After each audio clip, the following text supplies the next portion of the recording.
Good afternoon. My name is Jake Lasko. I am your district manager for junior achievement here in the Roaring Fork Valley. I'm so thankful for everyone who had the chance to come and join us this afternoon. This training hopefully will take about 30 to 35 minutes and is going to focus on a little bit about what it means to be a virtual volunteer, as well as give you guys some guidance in the virtual materials and what it looks like, because it is different. Maybe by show of hands, if your camera is on, raise your hand if you have volunteered for us in a traditional in-classroom setting.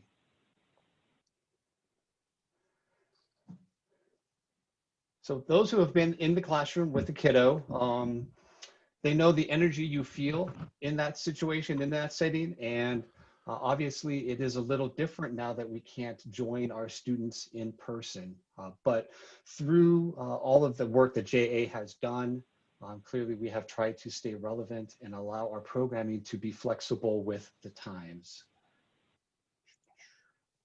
So I'm gonna go back over here and share my screen with you guys.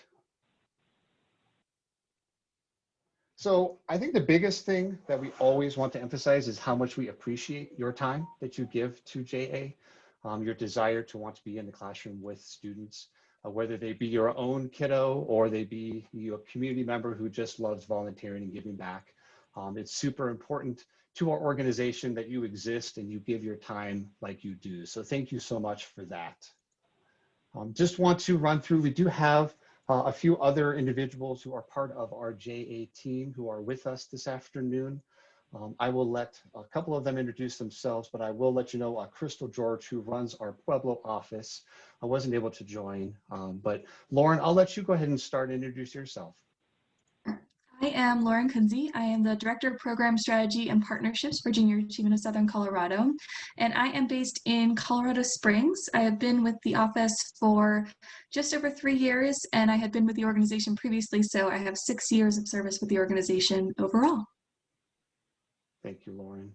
And Sherry, you are here from Teller County.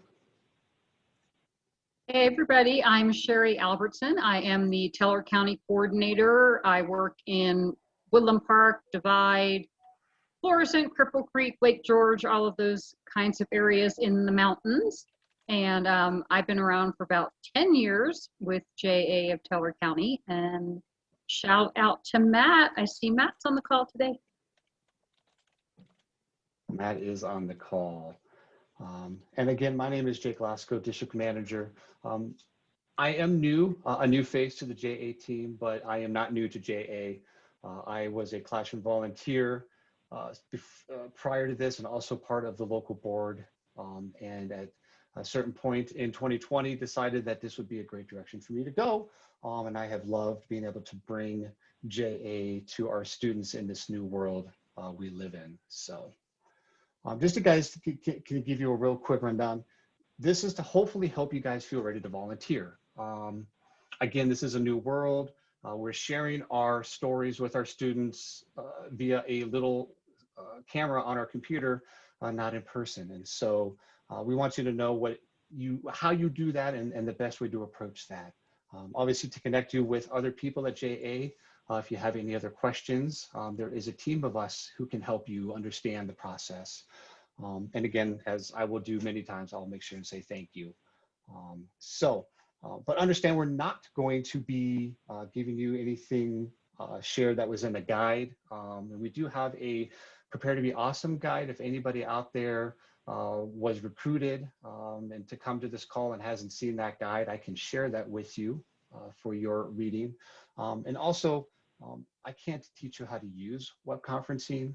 Most of the districts here, at least in the Roaring Fork Valley, RE1 and Garfield 2, happen to be on Google. And if many of us have had to learn how to adapt to video meetings and are pretty good with it as it is. We're so glad you're here. I always think it's fun to share a little story about money, and I'll share mine. So I remember growing up in Littleton, and on Saturday mornings, my dad and I would ride our bikes to the local First Bank, where they so kindly had donuts in the morning. And somehow the connection of food and money it means a lot to a lot of people. People do connect those two things, and they seem to bring a smile to people's face. Again, it's stories like that that you bring to the students that help them really understand what money is. It's tangible. It has a story behind it. It's a real thing. So let's talk about the volunteer journey. So today we want you to be ready to be awesome for our students. And so we're going to do that through doing some demonstrations with the materials. Some of this will be, I don't know if any of our volunteers in the room have done a blended course before and have had to log into the Learn.ja module. This will look similar to that and has some of the similar feel to that.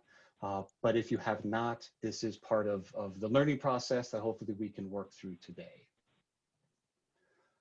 So 3 primary resources: Explore, and that is where you find all of the different programs that JA offers. So if you are not necessarily teaching for a kiddo in your house and you're just curious as to what is available, that link will take you to all of the programs that you maybe find one that fits your personality best. The Engage is the opportunity then to go in and register as a volunteer for a class. And that will allow you to see all of the available options. I know in the link I sent to my Roaring Fork Valley volunteers, I did give you kind of a comprehensive list of the current offerings we have. So there are definitely class requests coming in for everybody to be ready to jump in on. And then the launch, and that's where we're going to pick up and do a little bit of interactiveness, the learn.ja.org module, where you go in and you actually access all of the materials that you're going to need. So I am going to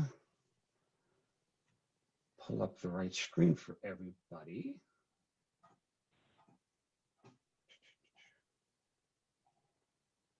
All right. Reshare this screen. Here we go. So when you go to learn.ja.org, you're going to get taken to a screen that's going to look very similar to this. You as the volunteer will get registered to a class. So in the My Course section over here, that's where you're going to see any programs that are tied to you that you're volunteering in. And that's where you'll do a drop down to be able to click on the course materials.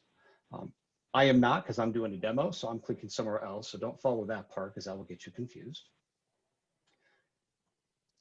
Today, I'm just going to run through the Our Region module.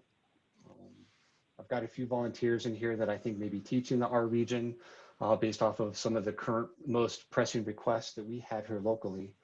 So once you click into a module, you're going to get this big screen full of buttons and activities for you to go through. And so it's very interactive, and it should hopefully be very intuitive. You can scroll up and down and you can see all of the different sessions laid out for you. But most importantly, the first thing we'll do here, anybody who's been in classroom, in person, with a physical packet will know that typically you would have a book to read through and kind of take notes on and be able to share some of the vocabulary with the students. Well, that all exists now, of course, in a virtual format. So that link is active. It takes you here to where you can click on an additional button that will take you then to the welcome page, where then you can start the course. And from here, you'll see over here on the left-hand side, session 1, session 2, and it's got all your session overviews, gives you all the snapshots, gives you any materials you need. It gives you your outline of your time and how you should spend your time.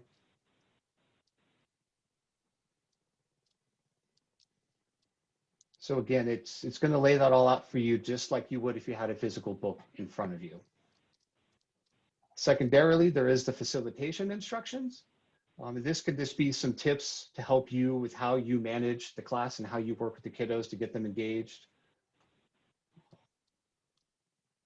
It gives you some guides as to what you're going to see on some of the different slides and how you can use those interactive buttons to engage the students in the classroom. Lauren and I were talking earlier, and she had a really good tip that she's learned from some of the volunteers in the Southern Colorado Springs area, which is you will be getting a class roster ahead of time. It's always good sometimes to print that class roster so that you have all of the students' names in front of you, because most of you are going to be interacting with the students via a projector. So a lot of our kiddos are definitely back in person to some degree, unless their class has been put on a quarantine. So you're going to be beaming in, and they're going to be projected on a screen, and you're going to see what you see kind of through the teacher's computer on her, the camera on her computer. So it's not going to be perfect. So having that class roster is obviously going to be key to help you engage the students. And also then, will help the teacher, get that student to engage back with you. We'll talk a little bit more about preparing with the educators a little bit later in the presentation. Can I add a little bit more to that, Jake? Of course, Lauren, please do. Yeah, so the great thing about the roster is that, as Jake mentioned, it allows you to build that trust with students right off the bat. You can start learning their names and connect those names to personalities.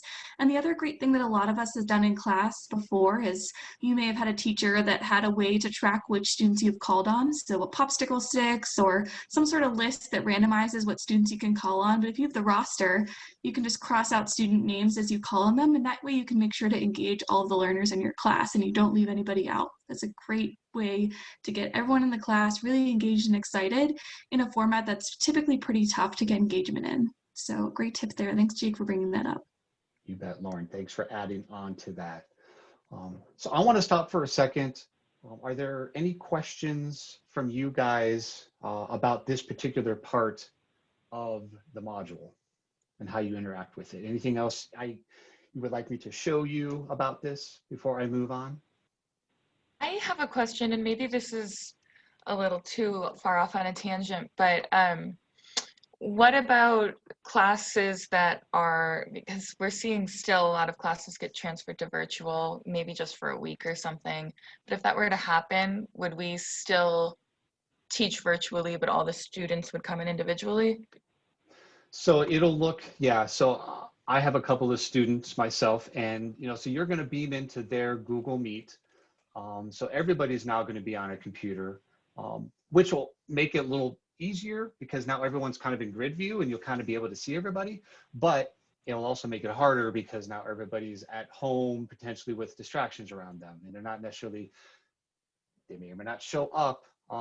They may or may not turn their camera on. Like I said, all of those things that I know, like I said, I am the parent of 2 boys and I am the husband of a teacher myself. So I have engaged and understand all facets of what is going on in digital learning.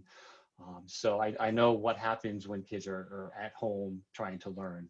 So we will continue to do our best as the volunteers and as JA to provide the content. But obviously it will definitely change probably the interactiveness that you're going to get from the kiddos. So great question though, Rachel, because yeah, there is, and that will probably, variable could happen after 3 classes, all of a sudden they are going to have to quarantine. And so, they're going to use that same Google Meet more than likely. It's just now everybody's going to be on technology, not just you. So any other questions or thoughts about the volunteer training guide here before I move on? We'll start interacting with the actual materials and the presentation itself. All right.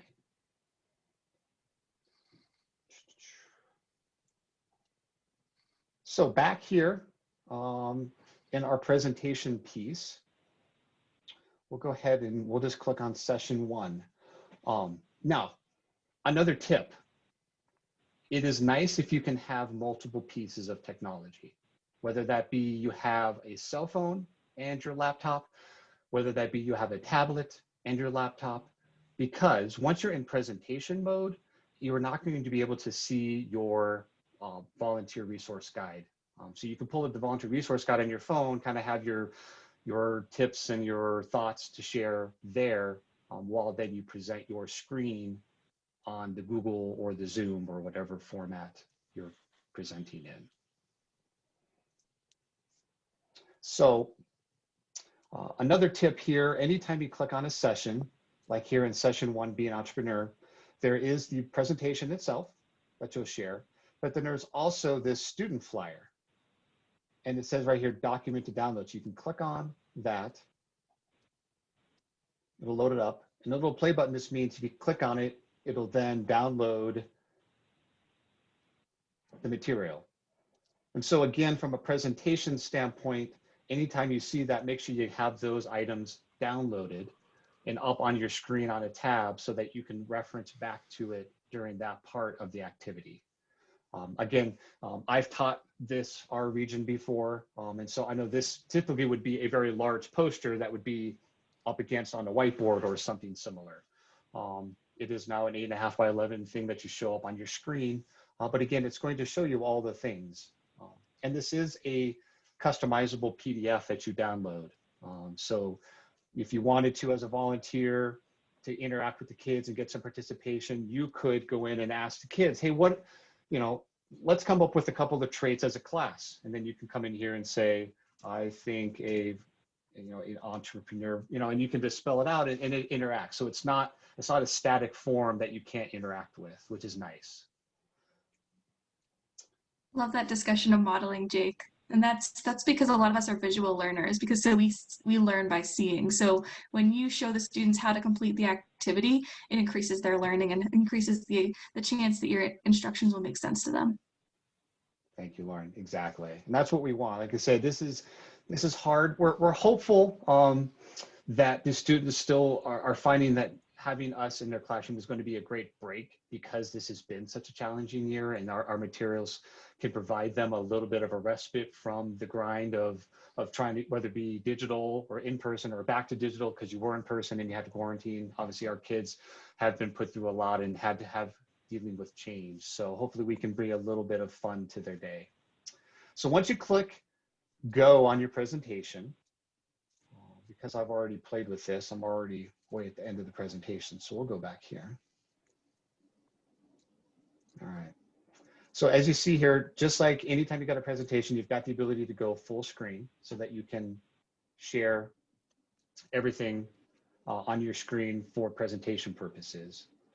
There is this cool little tab down here that you can pull up and you can kind of get a feel for yourself as you're going along, where you are, where you want to go, how you maybe prepare a lead in from slide to slide. And again, so here's right off the bat, here's that activity. All of the students that I've been working with so far are going to have access to technology in some way to do this, and will have laptop access to do this with you. So they are going to be able to sign in the same manner that you will as a volunteer, just as a student. So they'll have these materials, but again, when you pull it up on your screen, it will engage them to go ahead and pull it up on their screen in class. So then here's one of our interactive slides to where anyone who's taught is very familiar with the white cards, but this way you click on them and they'll pop up then what the definition is and share it that way. So again, it's not a static form. You're able to then interact with it and be able to provide the answers one by one with the students. Then here's kind of the activity. And this is an activity where these four posters would have been put around the room and you would have had the kids walk to them. But instead what you do is you'll just name the name. So say Tony Hawk and ask them, which of those 4 industries do you think they belong to? You click on Tony Hawk and eventually it'll tell you where he actually is supposed to belong to. So there it goes, Tony Hawk, and it'll give you the answer and it'll give you a little bit of a background as to who he is as well. Because most kiddos may know Tony Hawk, not as many kids may know who Lonnie Johnson is. But they should, because he came up with the Super Soaker. And that's a pretty cool, fun toy. So again, this is a very interactive tool and a way to engage the students. We then go back into some vocabulary. And again, all along the way, you're going to have your volunteer guide pulled up. And so you'll be able to then insert your story You're going to be able to insert some of the additional content, because these slides are not giving, obviously, the kids all of the content that you have in the volunteer guide. Just like when you're in person, they don't have all of the stuff that you give them in the volunteer guide. So you're able to then insert additional information into that. So I'm going to take a second. I'll stop there. So far, any questions from the volunteers present that I can answer about how to interact with the presentation? Concerns?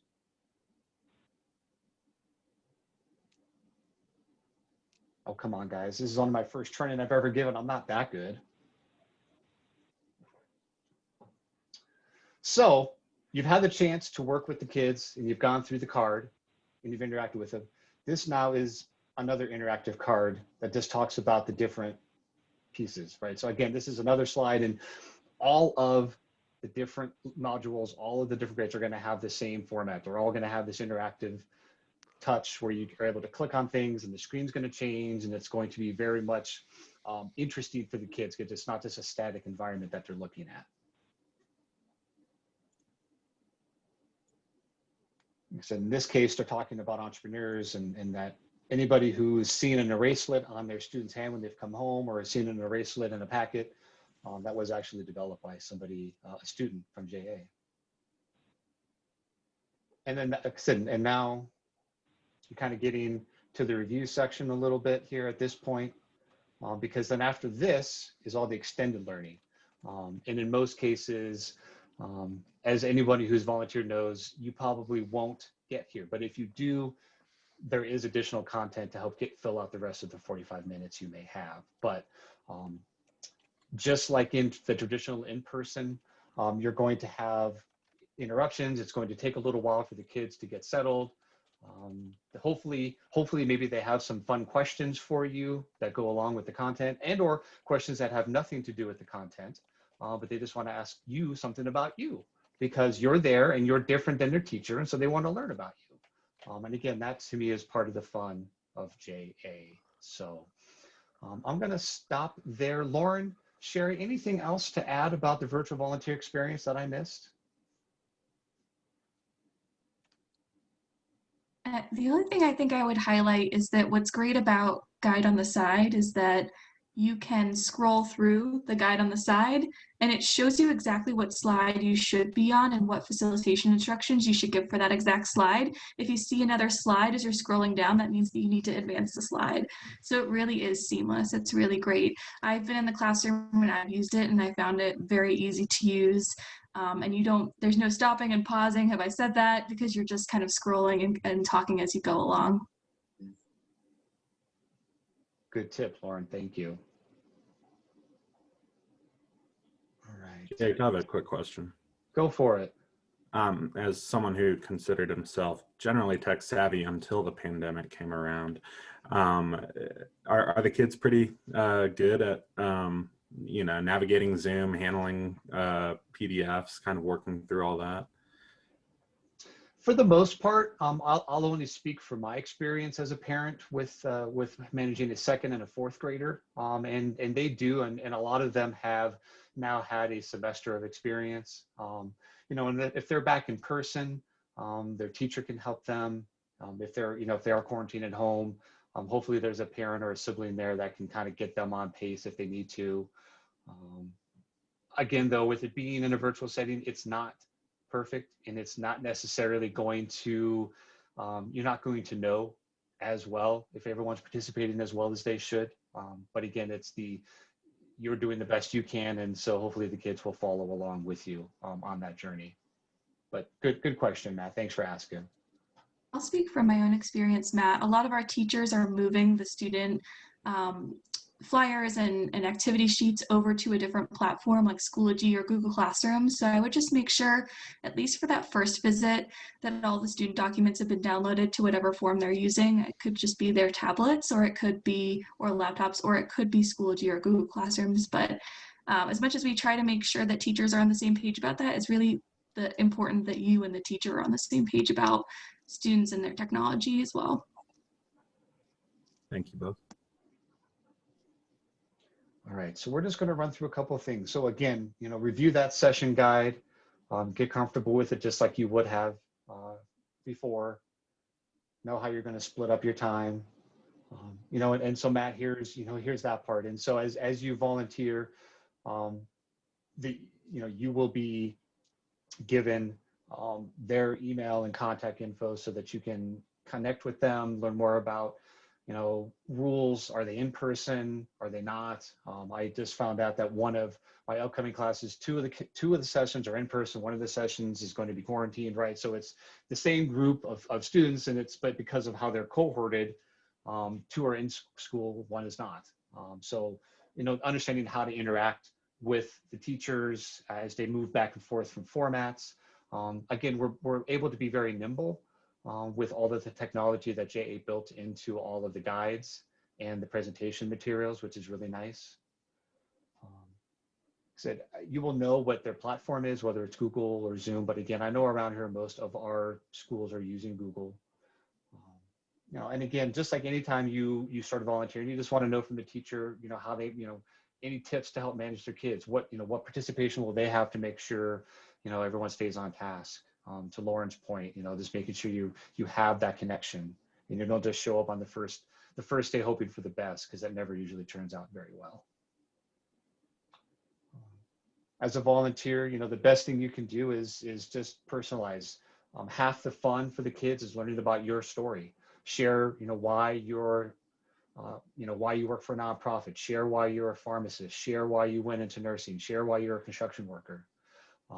That's what's interesting to them. That's, you know, that's what really makes JA stand apart, is because we bring a volunteer to the kids to learn about career readiness and some of the financial stories that you have learned as an adult, that you hope maybe they don't make the same mistake with.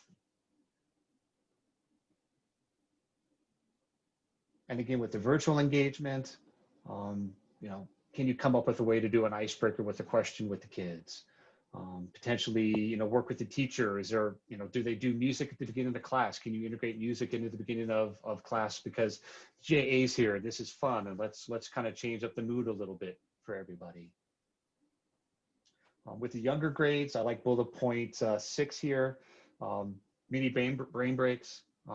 Stand up and do 10 jumping jacks. You know, just something, because again, if they're learning on a computer at home for some reason, it's challenging at best.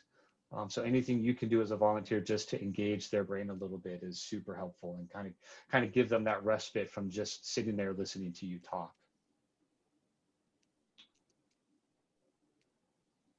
So I'm going to take a pause. Again, I'll open the line up for any questions. Obviously, there are some pre-screened questions here we can answer, and Lauren and Sherry, feel free to jump in and answer a question. Obviously, G, what if the technology fails? Make sure you have your teacher's phone number saved so you can text them, and then, you know, do your best to get back into the class with them. That's about the best you can do.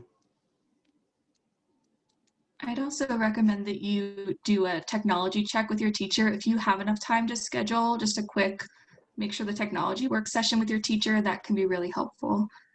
Just front load that a little bit. Great point. You know, question D here, what happens if the session goes differently than the script? That will happen, and that's okay. You just roll with it, interact, you know, especially if the kids are sharing energy with you, feed off that energy. And if they're not sharing energy with you, maybe change the direction of your presentation and do that brain break. Do a little music break.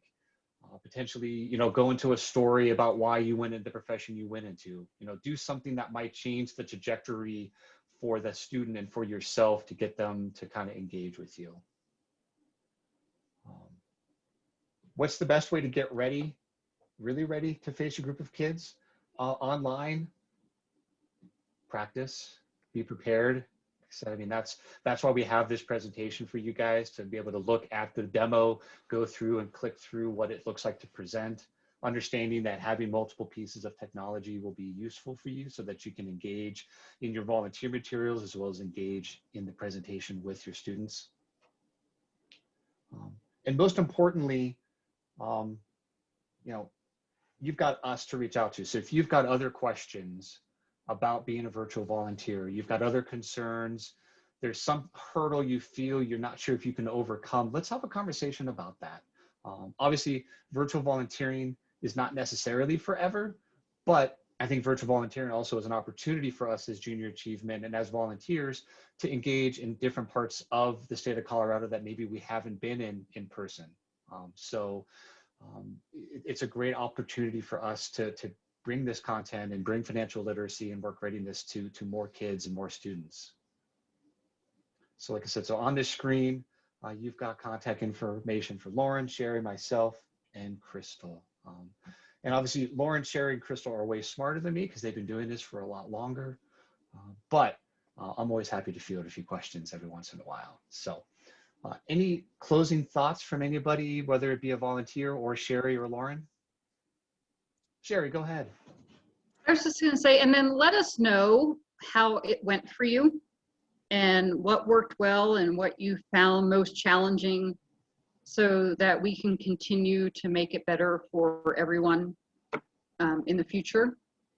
So I think schools may like this virtual thing, and we may be doing it more than we think, even when we can go back into the classroom. So, and it's a way to, especially for the rural areas, to be able to reach out to the rural schools. So just let us know how it goes. That's a great point, Sherry. And we do get questions from people at JAUSA about anything that they can do to make our lives easier, to make your lives easier. So that feedback will not fall on deaf ears by any means. Well, if there is no other questions from you guys, again, I have recorded this. Reach out to me. I did get a message from one volunteer to send the Prepare to Be Awesome guide, so I'll make sure and get that out. But if there's anybody else who would like that guide to be awesome, I will make sure and get that to you. And reach out to me, Lauren, Sherry, or Crystal if you have any other questions.